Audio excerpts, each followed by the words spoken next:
Aló. Oh, 1, 2, 3, 4, 5, 6, 7, 8. Mira, cuando yo te dé la señal,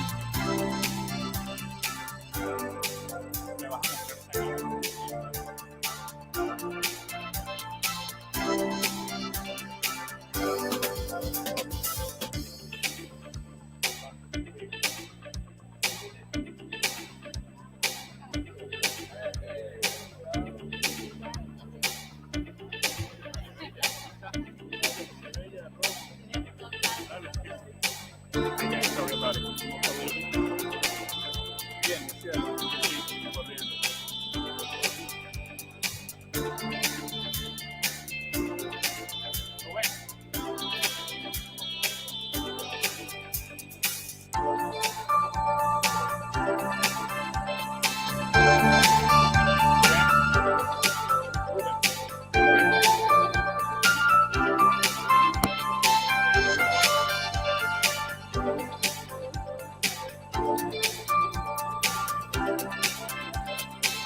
¿Cómo estás? Un placer verte.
Sí, ahí está.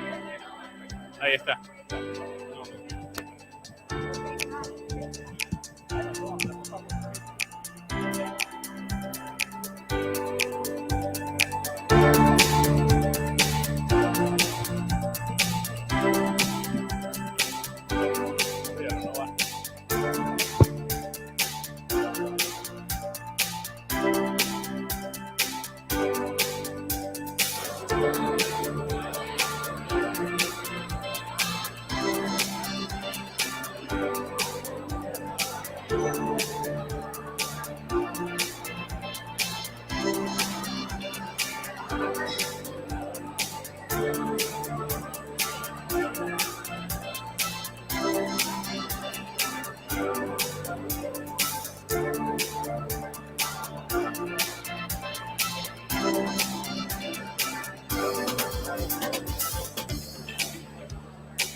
Ahora.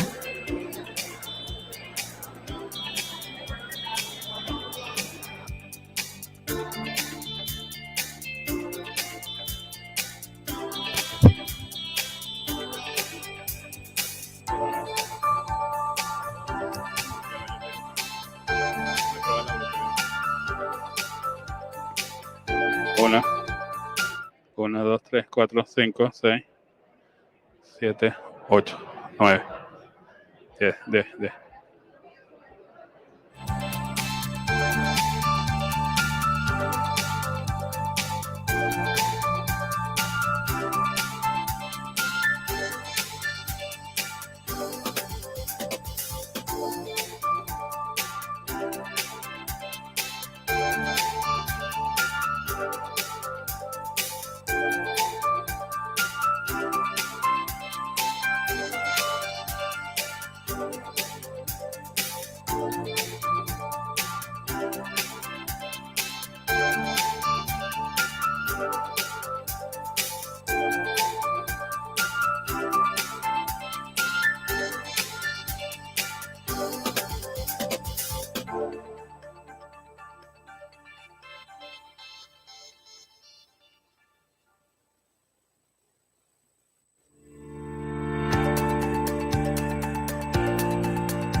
Have high spirits, and we're excited to be here with the Pan-American Association today. That sounds amazing. Thank you so much, Carolina. Muchas gracias. I hope that was exciting enough. Thank you. Thank you so much.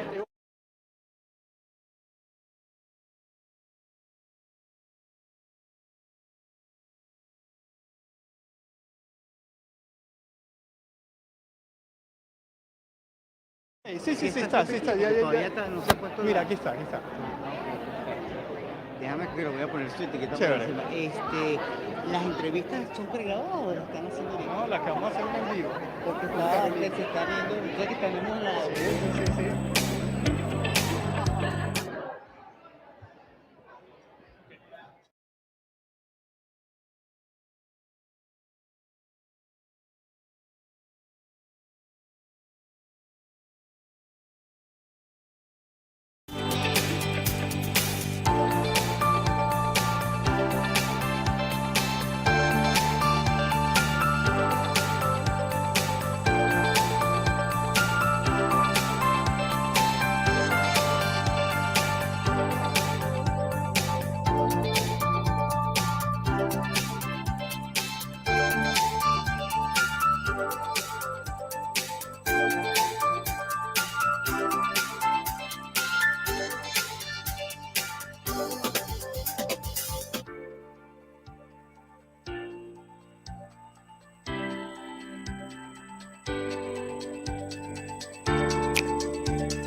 Then please enjoy your lunch.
Good afternoon, ladies and gentlemen.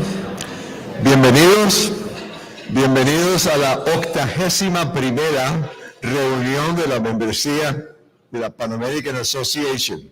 Took me quite a while to learn the 81ª. It is the 81st annual membership meeting of this association, and I am very happy to welcome all of you. My name is Abelardo Lecta. I have the honor of serving as the chairman of the Pan-American Association. We were founded in 1940 when the winds of war were blowing. In fact, 80 years ago, we were about to go into World War II. I wasn't there, mind you.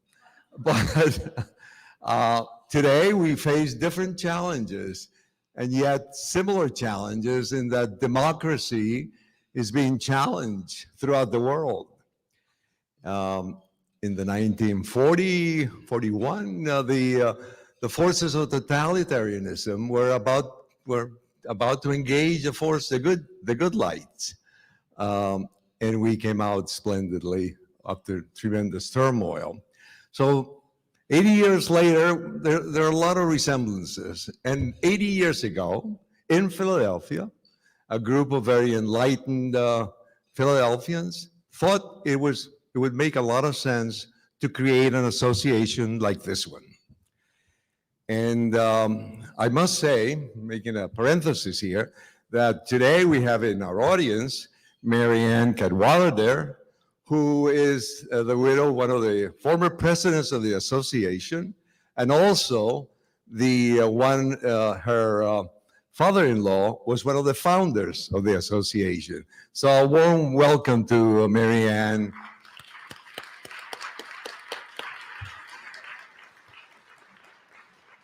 Pan-American Association is dedicated to promoting Pan-Americanism. And we believe that what happens in Central America, what happens in Mexico, we know affects the US. What happens in Venezuela affects Colombia. What happens in Argentina affects Brazil.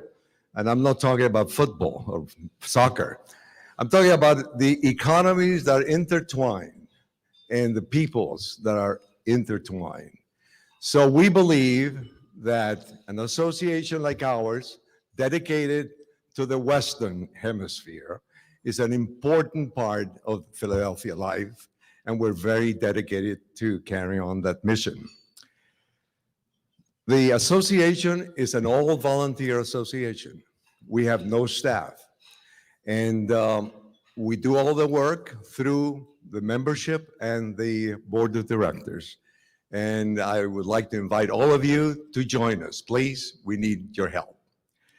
Earlier this morning, we had a business meeting, and Arturo Guillen certified that we had quorum and we could hold this 81st annual membership meeting. And the following, I don't have the membership of the board of directors.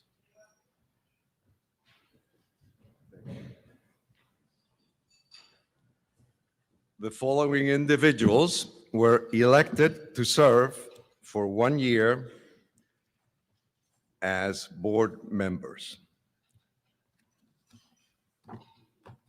They're here someplace. There we go. They are Rómulo Díaz, Rubén Reyes, Arturo Guillén, Diana Larisgotia, Rafael Arismendi, Evelyn Clothier, Robert Bright, Pelayo Cole, Matthew Comiskey, Joseph Dominguez, Joe Hare, Charlie Humphrey, Benjamin Leavenworth, Peter Longstreth, and Ronald Webb. As I said before, and myself, as I said before, these are the people that do all the work of the association. And I would like to ask you that you please recognize them and give them a hearty round of applause.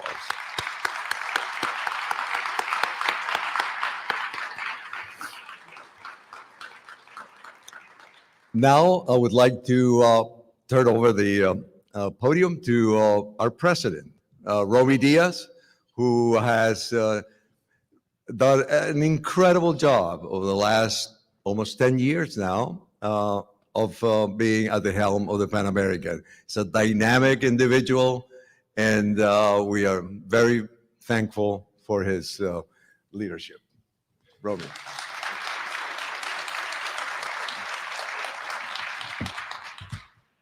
Thank you, Ab, and good afternoon and welcome to the Pan-American Association of Philadelphia's 81st Annual Meeting and Clothier Award presentation. We are delighted to welcome you back in person for the first time in 2 years since COVID-19 pandemic began. Since its founding in 1940, the association has been dedicated to promoting cultural, educational, and economic activities to increase understanding and cooperation among the peoples of the Americas, and to support the development of Latino talent. We are proud of our growing Hispanic population and their contributions to the well-being of the Delaware Valley. So when the pandemic struck last year, we pivoted to online programming and continue to award $5,000 individual scholarships to returning university students, as well as financial recognitions to graduating seniors who demonstrated excellence in Latin American studies.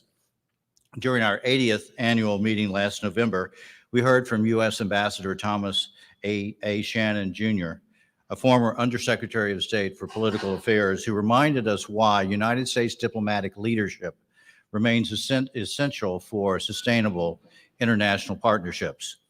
We also recognize the work and advocacy of the Reverend Bonnie Camarda of the Salvation Army of Eastern Pennsylvania and Delaware with the 2020 Clothier Award, and supported the Salvation Army's work during the pandemic with a $5,000 grant. It's great to welcome you in person today, Bonnie. Congratulations.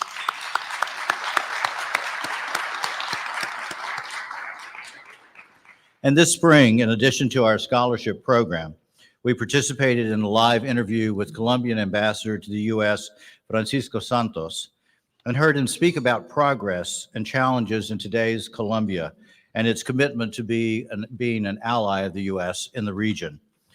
Such programming over the past 2 years would not have been possible without the continued support of longtime partners like Pico Exelon, Blank Rome, LLP, Troutman Pepper, and Comcast, among others. And today is no exception with the generous support of our presenting sponsor, Pico Exelon, our silver sponsors, Stradley Ronan, and the Federal Home Loan Bank of Pittsburgh, both new sponsors, bronze sponsors, Blank Rome, LLP, and Aclamo, and many generous table sponsors listed in your program booklet.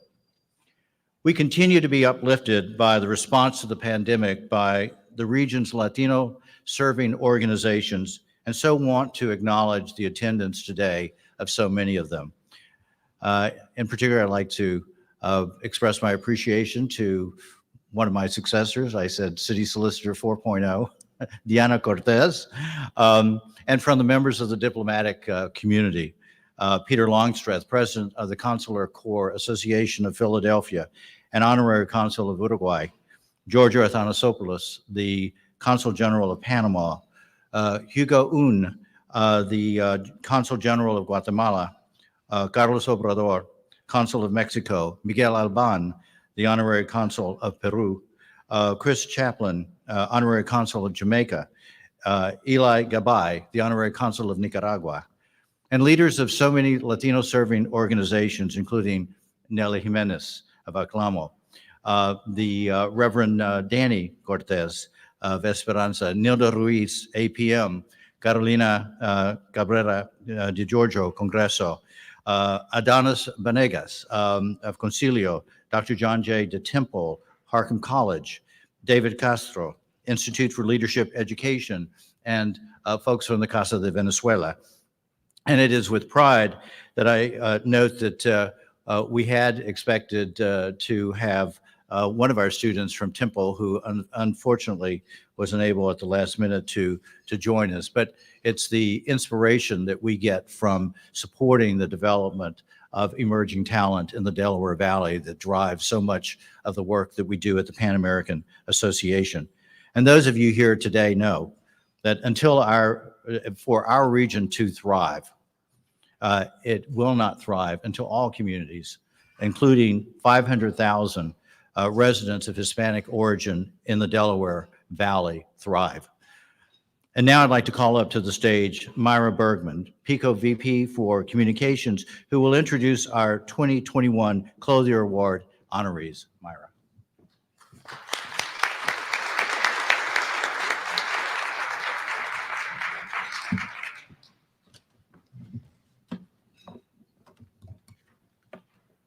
Good afternoon, everybody. It is my pleasure to represent PICO as a presenting sponsor of the Pan American Association's 81st annual meeting and William J. Clothier Memorial Award today. For 81 years, the Pan American Association has addressed crucial issues of diversity and equity for the Latino community, as well as important issues affecting the Americas. Similar to the core of the association's missions, at PICO, we believe firmly in the importance of building relationships and fostering understanding across cultures, which is why PICO is such a proud sponsor of the Pan American Association and this particular event. Today, we honor the recipients of the William J. Clothier Award. Named after a founder of the Pan American Association, this award is presented to those who best exemplify dedication to public service. His widow, Evelyn Barham Clothier, is watching the ceremony remotely today and sends her greetings to all. This year, the Pan American Association is honoring 2 organizations that exemplify excellence and commitment to the communities that they serve, especially during these most trying times. It is my great pleasure to announce that the 2021 William J. Clothier Award recipients are Aclamo of Montgomery County and Esperanza of North Philadelphia. Please join me in a big round of applause.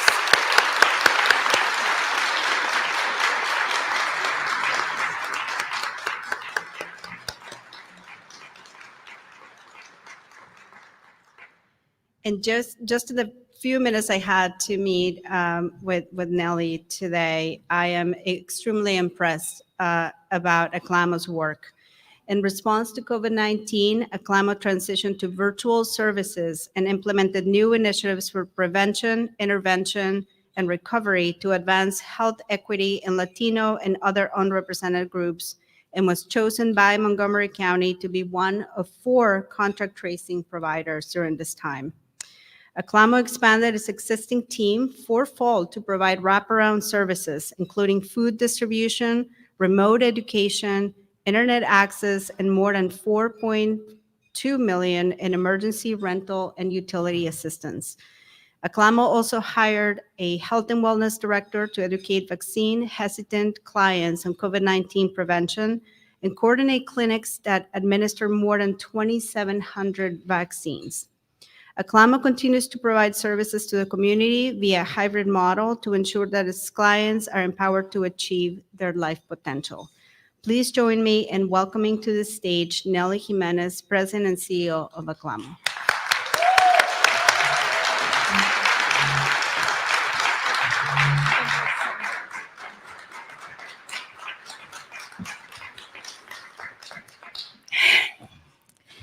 Thank you for the introduction. That was very nice. So, do you know that Aclamo has served over 20,000 people this year? Do you know that we were able to distribute over $5.3 million in rental and utility assistance? Did you know that Aclamo has provided case management services to over 2,000 people? My name is Nelly Jimenez, and I am the Executive Director and CEO of Aclamo. On behalf of our board, some of the board members here and some at home, our staff here and some at home, volunteers and our community members, we would like to thank the Pan American Association Board of Directors for choosing Aclamo for this prestigious award. We couldn't be here if it wasn't for the love, yes, love, passion and compassion of our staff, leadership, and board. We want to also congratulate the amazing team at Esperanza. It is a pleasure to be in the same stage as them. To illustrate what we do, we want to share one of the many stories we live through every single day. On a sunny afternoon, a spirited woman, originally from Mexico, came to live in Boston from New York City. Light skin, curly hair, with a smile that can light up a room. Proud and young, our new resident Anna struggled with the transition as her husband still works in the big city and only comes home on the weekends. Determined, she reached out to what many Latinos know as a safe haven, Aclamo. Concerned about the well-being of her children and facing hardship due to the remains of Hurricane Ida, she got into contact with our case manager, who with open arms welcomed and guided her. Assisting families in challenging times is what we do in Aclamo. Aclamo case manager found a way to provide support, resources, and donations for their home after the hurricane has its way. With listening ears and a compassionate attitude, Aclamo case manager also helped Anna to enroll all 3 children in the Boston School District. A senior in high school who was accepted for dual enrollment, taking college-level courses that will count for credit with one of our local colleges. Higher education is one of the paths to the American dream. An amazing 5th grader and their wonderful youngest child in pre-K who struggles with a rare and challenging condition. A hopeful, brave, and resilient family who have found a home in our beautiful town. Today, the family is doing well, the children are going to school, and the family have saved a place to live. When challenges arise, Aclamo's team is always there, compassionate and willing to serve others who need it more. Congratulations to our staff. They're here in those 2 tables, and they're amazing. And those who are in our office in Norristown right now, watching and enjoying the event together with a special lunch.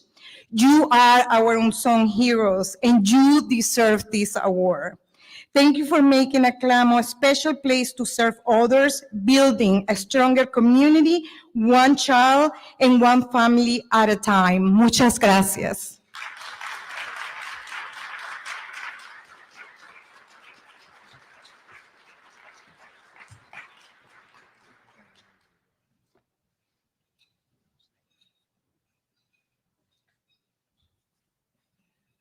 Here is the. Oh, thank you. Thank you so much. Thank you. Thank you so much. And let's take a photo.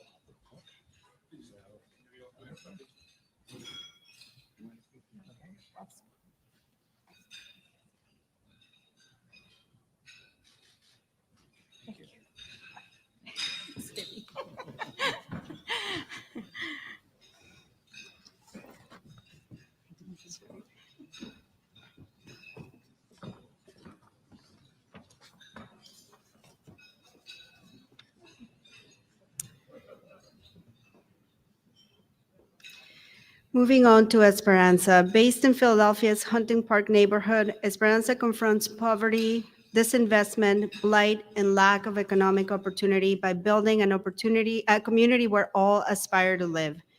During the pandemic, Esperanza consulting with 18,000 Spanish speakers to better identify ways to address gaps in vaccination rates. Esperanza fought for a COVID-19 vaccination center in Hunting Park that resulted in over 25,000 vaccinations in partnership with the city, FEMA, and community organizations. Esperanza also assisted local businesses to garner over $400,000 in relief funds for the community. And Esperanza's newspaper Impacto saw its readership double in the neighborhood, reaching up to 20,000 households weekly. And it was the only Spanish language source of COVID information before the city provided daily updates in Spanish. Inspired by missionary values of faith, integrity, and excellence, the Esperanza family aims to continue to deliver transformative life experiences to future generations of Latinos. Please join me in welcoming Reverend Danny Cortez, Executive Vice President and COO of Esperanza.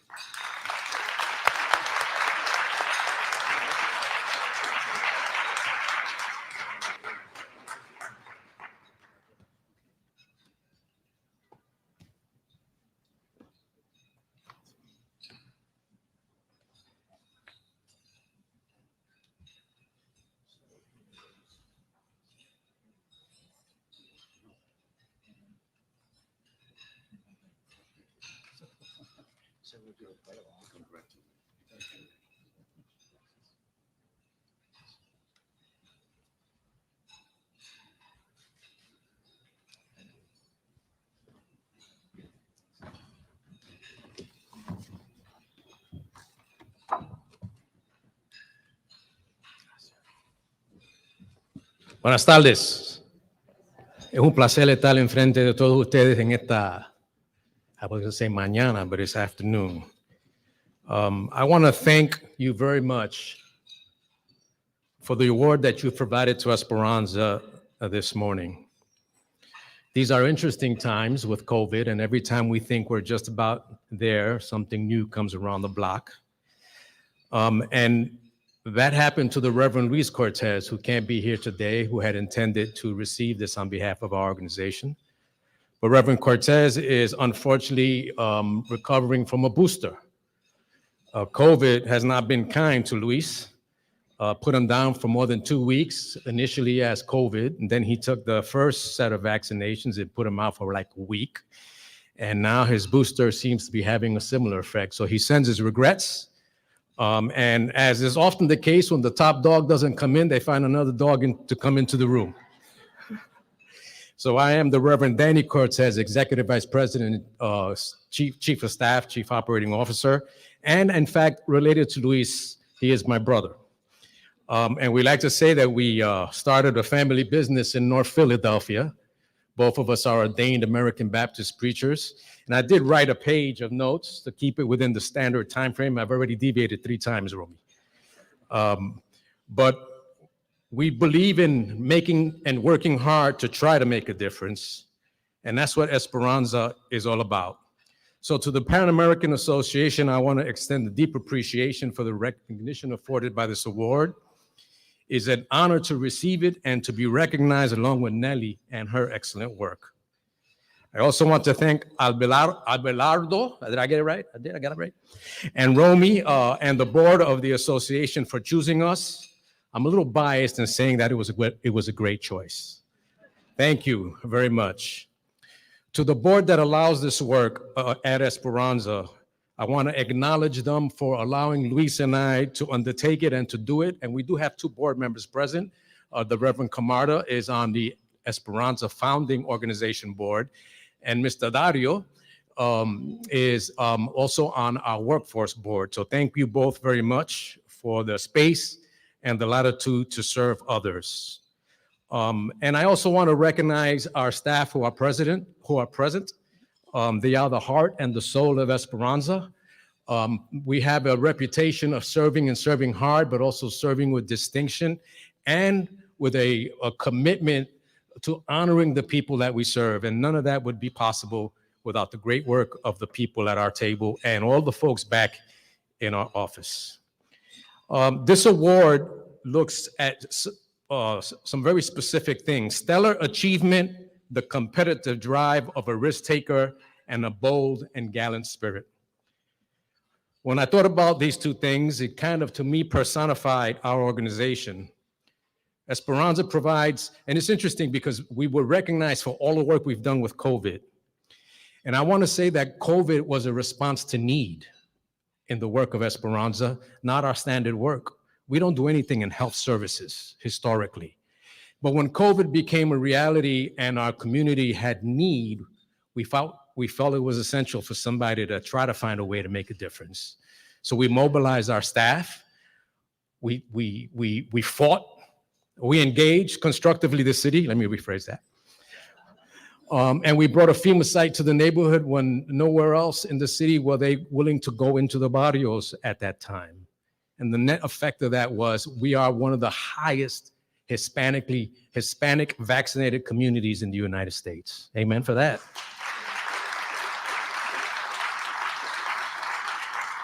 But that's extra. Esperanza today provides services to over 25,000 individuals and influences and touches close to 100,000 individuals and families yearly. Our purpose is simple: to make lives better and to build the kind of community all of us would aspire to live in. Be that our K-14 educational programs with 96% on-time graduation rate in the hood, with a 68% college attendance rate of those graduates. Be that work, the college that we run with a 56 to 60% two-year graduation rate on time and a higher percentage over 4 years. Our people don't study full-time. They have to eat and pay the bills. Be that programming commercial and residential real estate to ensure that the assets and the housing for the poor is available. Whether we work to clarify the status and help people pursue their citizenship, whether we help the or the underemployed and help them find ways to try to earn a living wage, whether we provide access to culture programs through our theater or to our School of Music, whether we work with over 200 businesses on 3 different commercial corridors in our footprint. These are just a few of the things we do every day. And all of it is done with an understanding that we need to honor our core values of faith, excellence, and integrity, and to try and create a community where we would all aspire to live. So I want to say that we are bold and we are tenacious, which is, and I don't know about stellar achievement, but 550 people working in one organization of the body of moving 55 to 60 million a year with over 100 million in assets sounds pretty good. So tenacity is one of our tenets. And if all of you know the Reverend Luis Cortez, you know that he is, among many things, tenacious. So the trait flows into who we are and how we serve. So I want to thank you all again for this recognition, for this honor, for someone stepping up and saying the work you do is acknowledged and affirmed. God bless you and thank you very much.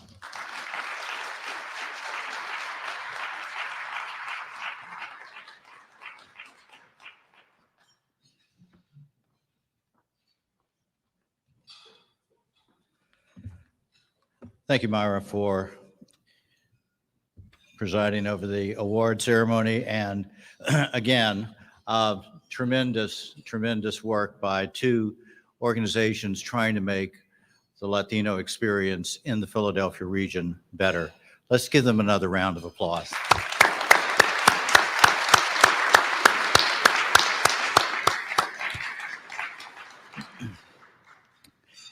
Eric Farnsworth has led the Washington office of the Council of the Americas and the Americas Society since 2003, during which time the stature and influence of the organization has grown significantly. He has played an important thought leadership and advocacy role across a broad range of issues affecting U.S. relations in the Western Hemisphere, including economic development, trade and energy, Asia, Latin America relations, security, and democracy. Farnsworth began his career in Washington with the U.S. Department of State after obtaining an MPA in International Relations from the Woodrow Wilson School at Princeton.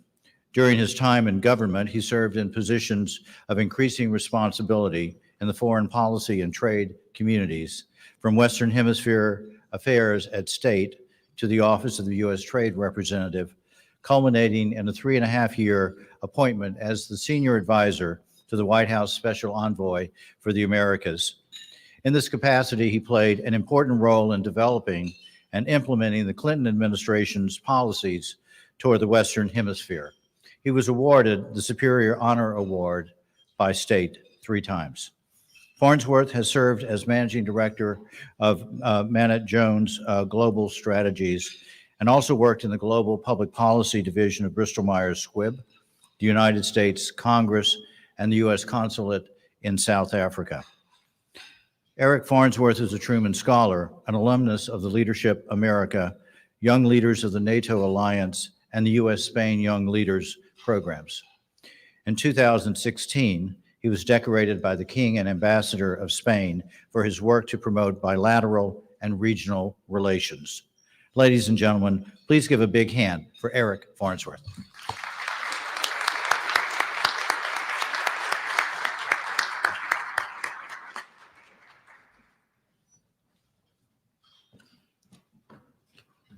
Romy, thanks for that very generous introduction. It's almost like I wrote it myself. Indeed, it was very gratifying to not just hear from Romy, who indeed was a colleague of mine in the Clinton administration, but also to follow two outstanding award recipients today. You've made my job a lot more difficult, so I think thank you.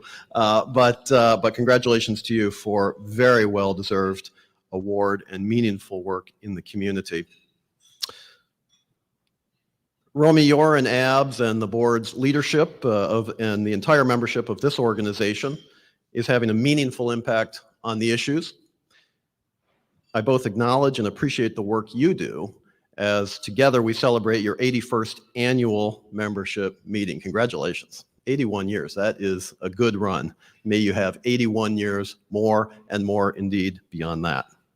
Your vision of increasing understanding and cooperation among the peoples of the Americas, which I fully share, is more important now than ever before, and the Pan-American Association has literally been at the forefront of these issues since your founding in 1940.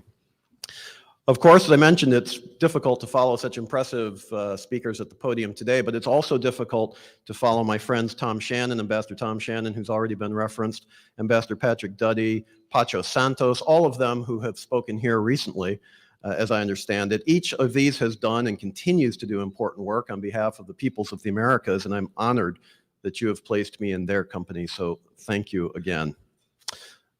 I'm also pleased to be back in Philadelphia, which is the cradle of our own democracy, as you all know.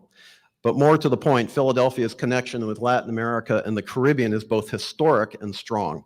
Simón Bolívar, Francisco de Miranda, and others at the forefront of the battle for Latin American independence took inspiration from the ideals expressed during the Constitutional Convention right here. Today, the Port of Philadelphia handles a huge amount of cargo, of agriculture cargo and other types, originating from Chile and Peru and elsewhere in the Americas, and so the city remains directly relevant to the well-being of the Western Hemisphere.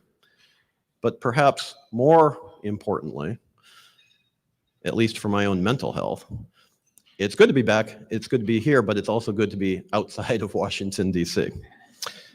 Washington is where at least you know who your friends are, because they're the ones who are coming at you and they stab you in the chest. It's a place where you all know what Harry Truman said about if you want a friend in Washington, you need to get yourself a good dog, which remains true. And in fact, these days it seems extremes actually drive the conversation. Compromise is a four-letter word, and social media has significantly reduced our ability to get things done. I suppose that's what Ben Franklin was referring to when he quipped outside Independence Hall that our country would be a republic if we could keep it. Or in the words of another Philadelphia icon, Allen Iverson, when you're not practicing, someone else is getting better.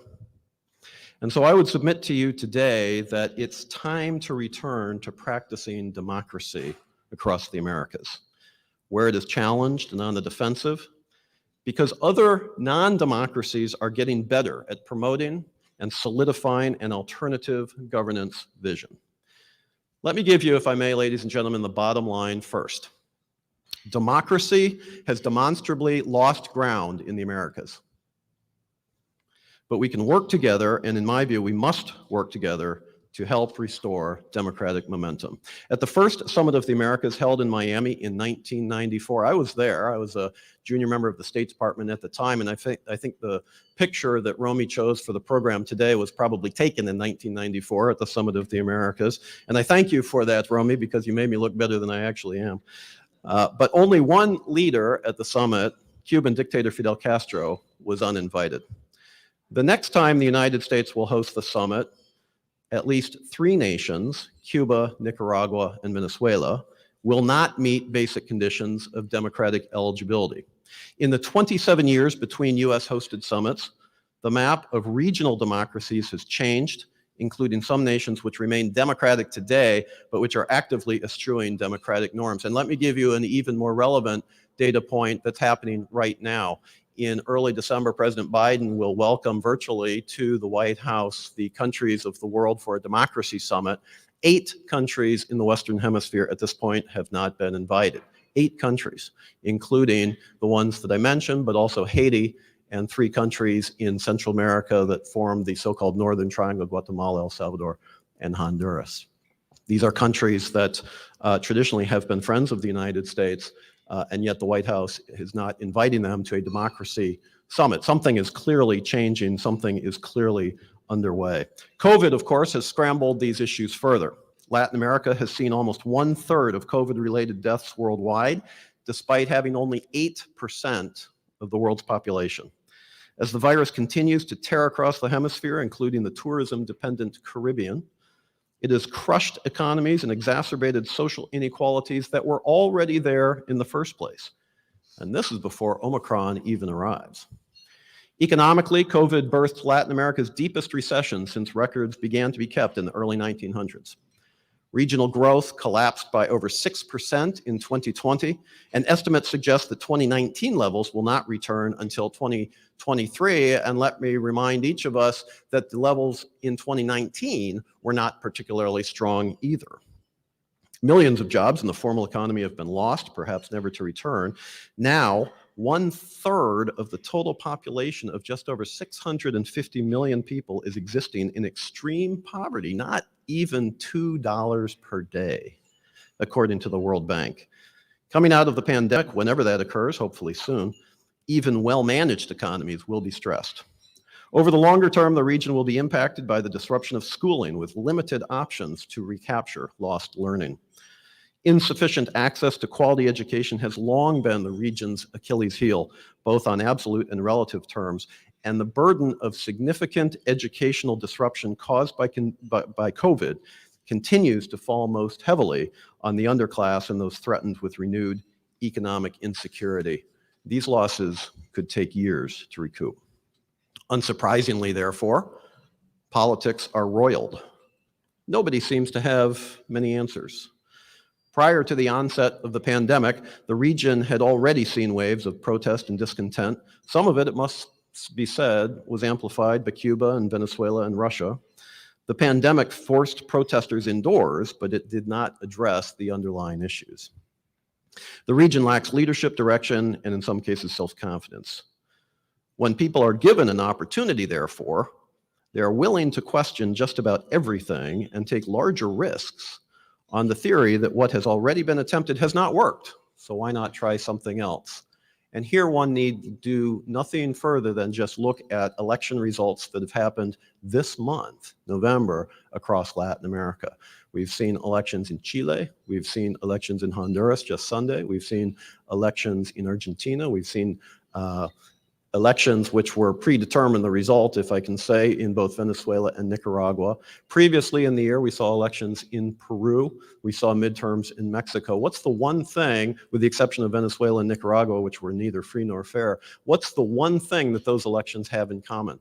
The people sent a strong message against incumbents. The people are looking for something different, and in some cases, putting extremes against each other. Countries like Peru, where you had two representatives, essentially, one from the right, one from the left. Chile, which just saw an election and has elected two candidates now for a second round, one from the right, one from the left. The center is not necessarily holding in Latin America at this point, which is a fundamental problem, as we know from our own country here in the United States. And when you look at what's happening from election after election after election, you are getting the extremes are now receiving much of the public support because people are desperate. They're not sure where to turn, and the old models, the old answers no longer seem to apply. At the same time, countries like Chile and Peru and Mexico, which have been long-time relatively stable economic environments with growing economies, welcoming of foreign investment, looking forward to development and stronger futures, these are the economies that are now most significantly facing political and economic change. Therefore, this is a region that is in real ferment. And I think we have to acknowledge that, and we need to look to see what's underneath it and what is causing some of this. But we're not the only ones. There is one major actor out there. When I started my career and started doing things like Summits of the Americas in Miami in the early 1990s, didn't even exist, wasn't even an issue in the Western Hemisphere. And that's the country of China.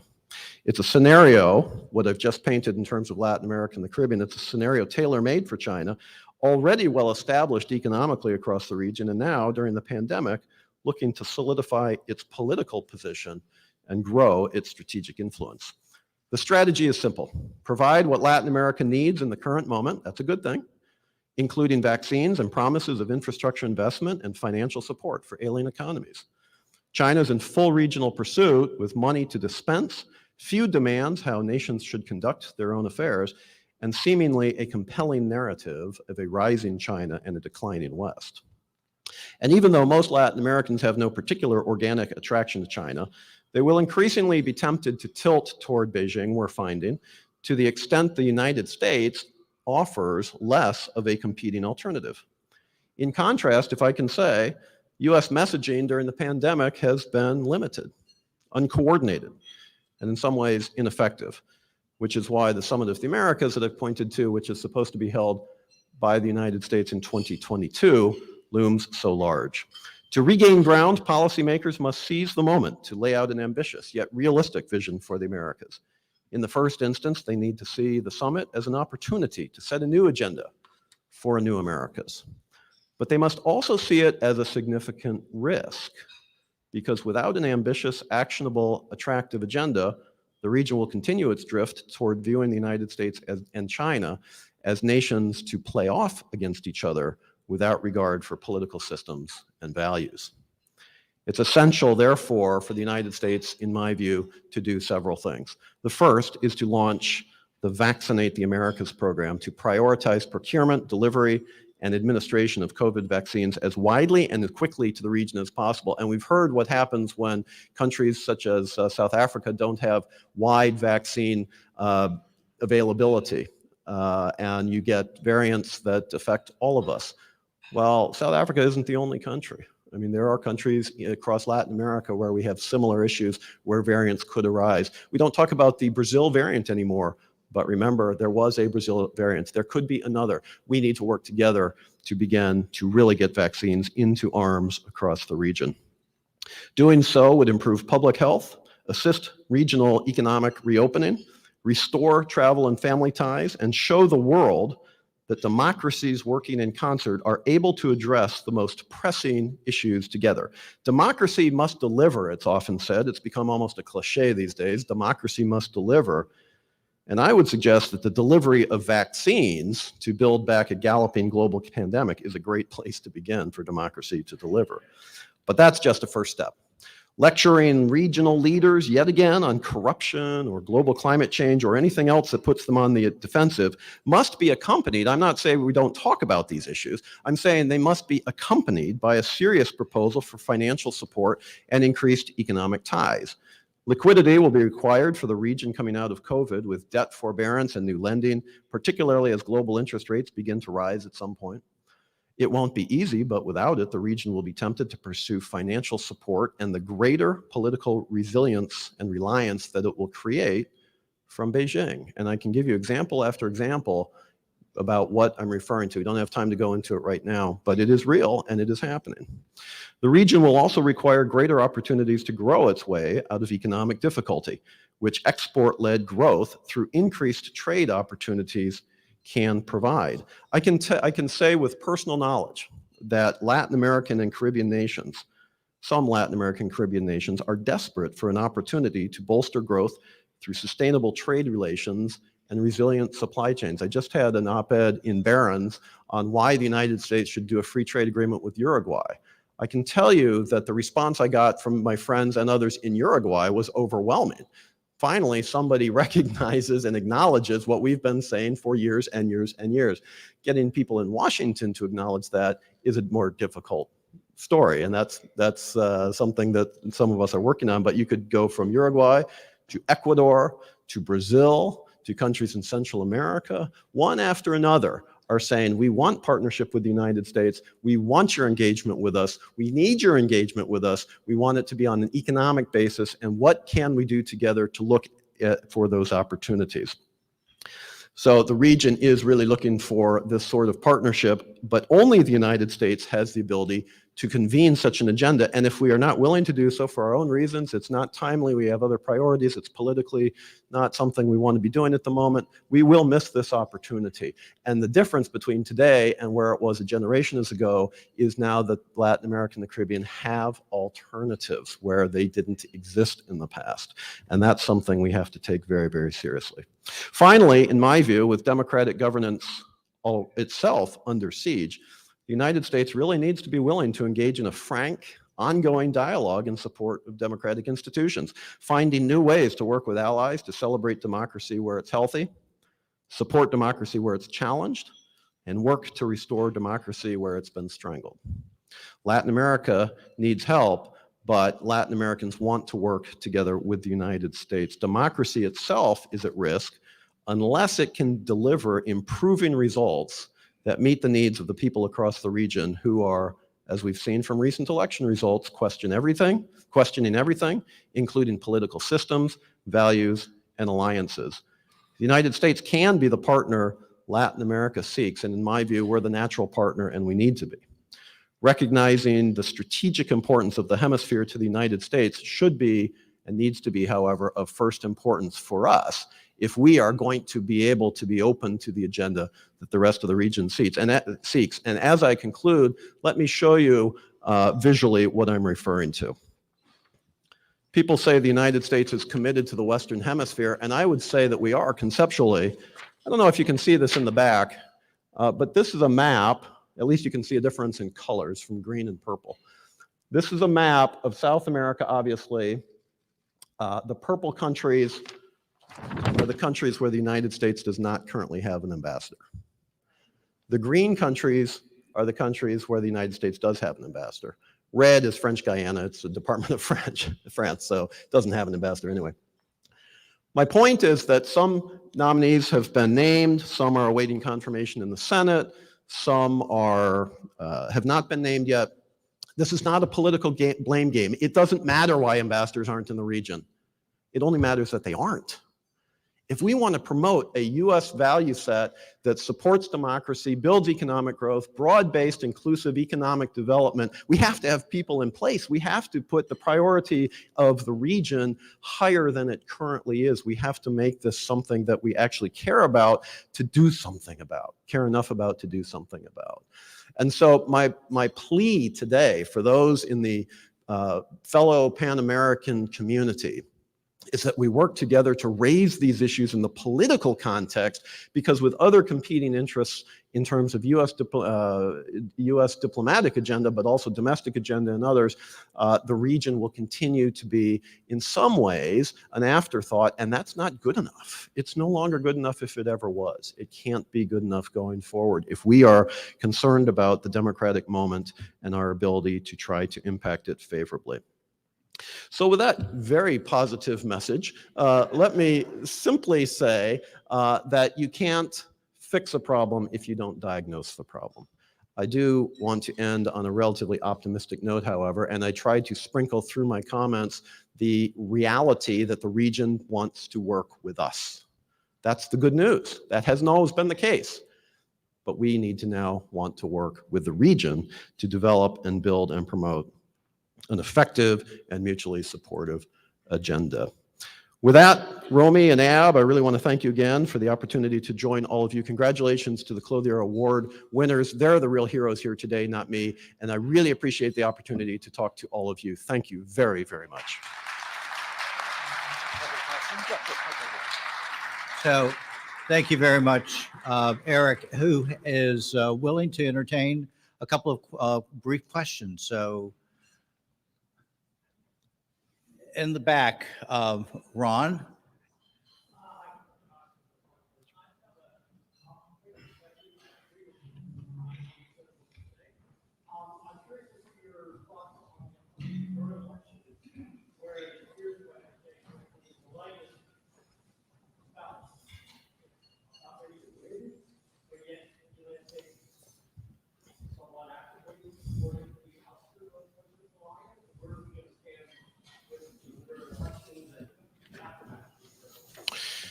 Yeah, somehow I thought Honduras might come up today. For those, sure. The question being with Honduran elections on Sunday, Xiomara Castro looks like she is going to win. She's the wife of Mel Zelaya, who was deposed in 2009.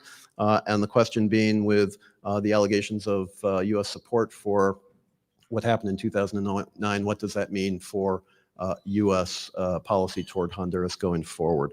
I would simply say I don't work for the U.S. government anymore, but it's a timely question and it's an important one. Couple quick things. One is that by all accounts, as far as I'm aware, this was a free and fair election. The Honduran people spoke.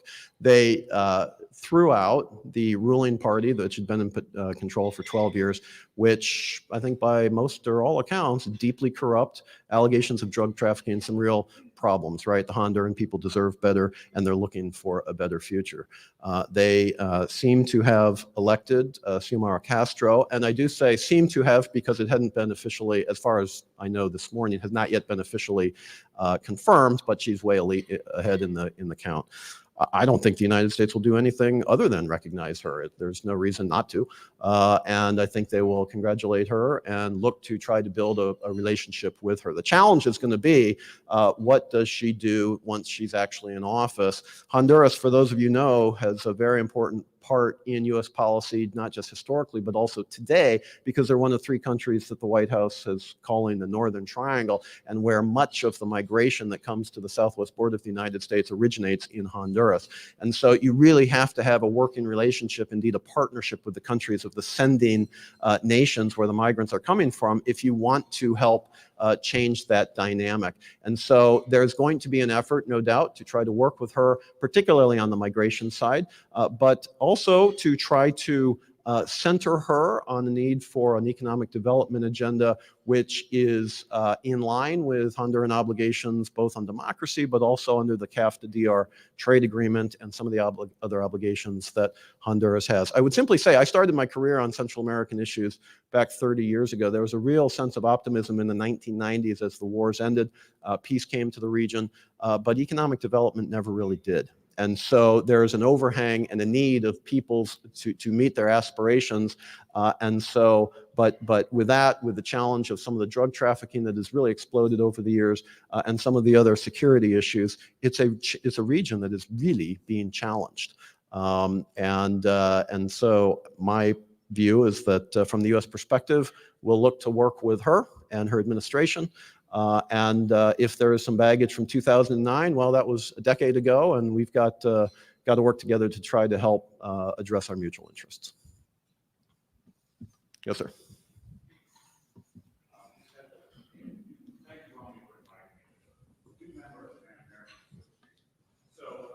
My quick question is, we talk about democracy in Central South America. My question is, we have democratic challenges here in the United States.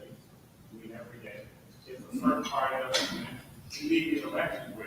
So how can we be an example for the rest of the world when we have the best social media marketing campaign on the planet? I won't mention the person's name, the former president. So how do we say you don't like us when you're doing it like us? Well, that is a very fair question. And indeed, one that I've asked myself. I had an op-ed in the Financial Times the week after January 6th, making precisely that point, that the U.S. ability to promote a democracy agenda worldwide has been deeply compromised by our own inability to live up to our own democratic ideals. I think the only thing we can do at this point is recognize and acknowledge our own faults in that regard. We have some. It will surprise no one to hear, but we do need to acknowledge those, and we have to recognize that the practice of democracy has become more complicated as well. It really has, and it's a cliche, but I think it's true.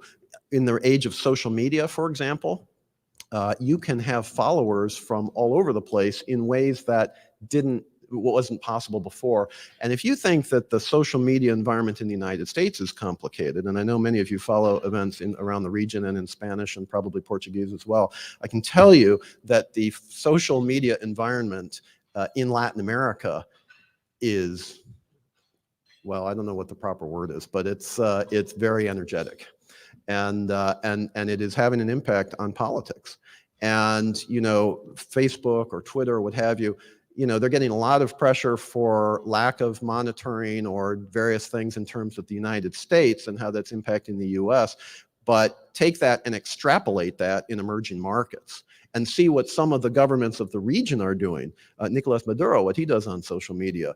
Daniel Ortega, what he does on social media, or Rosario Murillo, his wife, the vice president, does on social media. I mean, these are now not just opportunities to share news about what you're doing on the weekend. These are now tools of oppression in the hands of the wrong people. We're seeing that not just from folks in the region, but also now coming in from outside. The ability to influence hearts and minds through social media externally is something that we really never had to deal with. When I was in the State Department, Romy, the big deal was, the Russians were accusing the United States of stealing babies in Guatemala to sell baby parts. That was the big propaganda problem, and we had people say, we're not going to put kids up for adoption because the United States is going to steal baby parts. That was the propaganda effort, right? Crude, in some ways effective, but really not very effective, because those were the tools of the day.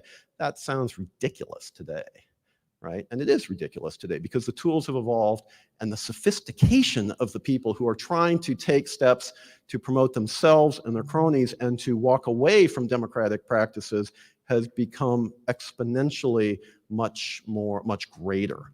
And so I think we have to acknowledge that, and we have to acknowledge it impacts us too. And if we're going to actually promote democracy, we have to do it a lot more effectively with the tools at hand. I think the U.S. policy toolbox has to be updated for the social media era, and we can go into that if we had more time.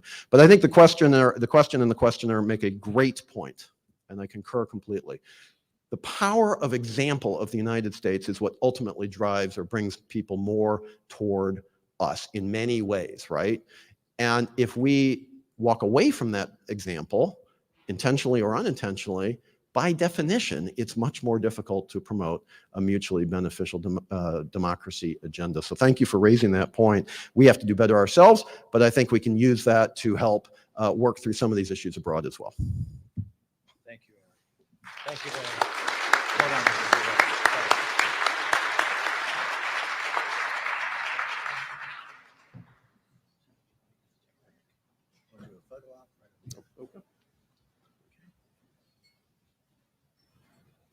Thank you so much.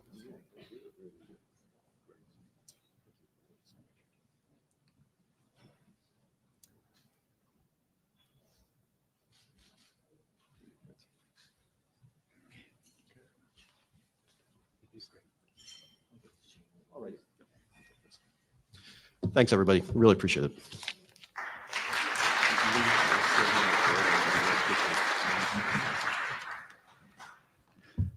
Thank you so much, Eric, for that, the great remarks. Your comment about the center not holding in Latin America reminds me of my home state governor, Ann Richards, who, when asked about what do you call middle of the road, she said roadkill. Hopefully that is not going to be a permanent condition in Latin America. I hope you agree that this has been a memorable 81st anniversary event during an unbelievably challenging time. The association has long had a reputation not only for advancing knowledge, understanding, and engagement among the peoples of the Americas, but also for being, quote, a beacon of hope in Philadelphia and beyond, unquote, to quote Ambassador Shannon's remarks last year. It is in that spirit and mindful of the season and the important work that remains to be done to support our Latino community during this difficult time. We hope that you will consider supporting the work of all of the wonderful community organizations with us today. I also want to mention, at the request of Ab Lecter, that Lee Roberts has been reelected to the board of the Pan-American Association. Sorry for that oversight, Lee. Pleased to see the Consul General of Panama come into the room, Georgia Athanasopoulos. It's great to have you with us today.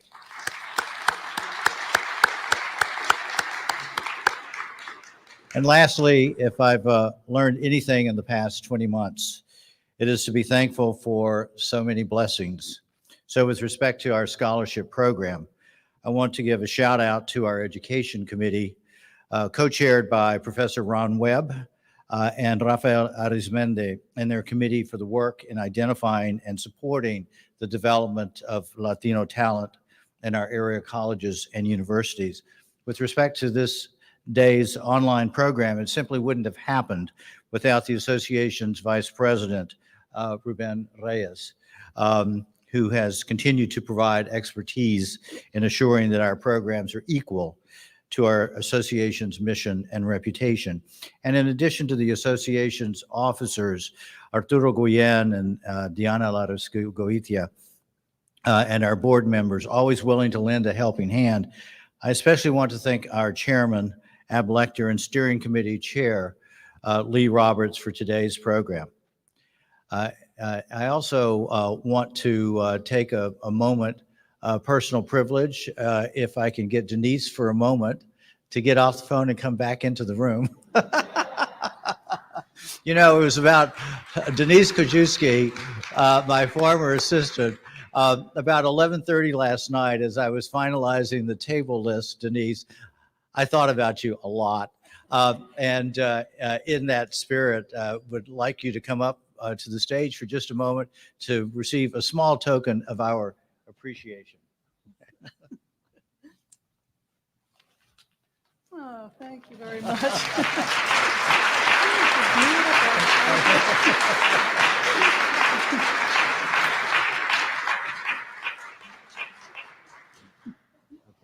think he's trying to reel me back in. You sure don't want to use the stairs? See, it's that kind of, you know, agility that made it so much better when she was running the show.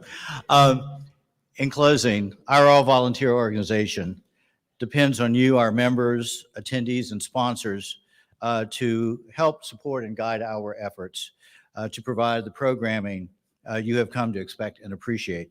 So until our scholarship luncheon next spring, thank you for being with us today to share in the spirit of Pan-Americanism that allows all of us in this hemisphere to share in the privilege of being called Americans. Please enjoy the holidays, and please take the table of flowers with you if you'd like. We'd like to hopefully continue to share that beacon of hope and light in the Americas. Thank you, and enjoy the rest of your day.